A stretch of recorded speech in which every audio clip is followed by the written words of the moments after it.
பிரிவை பற்றி பதிவு செஞ்சிருக்காரு. இங்கு நீ ஒரு பாதி நான் ஒரு பாதி, இதில் யார் பிரிந்தாலும் வேதனை பாதி. காலங்கள் மாறும் காட்சிகள் மாறும், காதலின் முன்னே நீயும் நானும் வேறல்ல. உன்னை காணாத கண்ணும் கண்ணல்ல. இப்ப காதலை எங்க கொண்டு போய் பாடுறாருன்னா தெய்வத்தோட கொண்டு போய் பாடுறாரு. இதுதான் கவிஞரோட லட்சம். ஒரு தெய்வம் இல்லாமல் கோவிலும் இல்லை, ஒரு கோவில் இல்லாமல் தீபமும் இல்லை. நீ எந்த கோயில் நான் அங்கு தீபம், தெய்வத்தின் முன்னே நீயும் நானும் வேறல்ல. பாருங்க, காதல் ஒரு தெய்வம் சமம் கொண்டு வந்து அவர் நிச்சயம் எல்லாரும் இந்த காதலித்த எல்லாரும் இந்த காதல் பாடலை கண்டிப்பா நினைச்சு பாருங்க.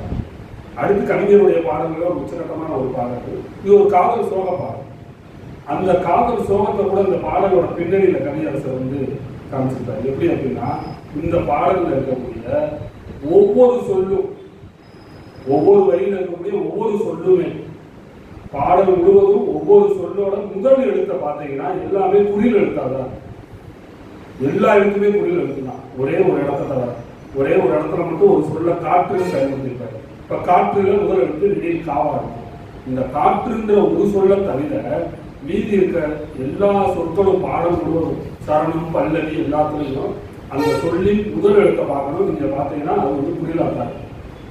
ஏன் இந்த உட்பந்த நாடக கவிஞர் பயன்படுத்தினார் அப்படின்னா, இது ஒரு சோக பாடல், காதல் சோக பாடல்.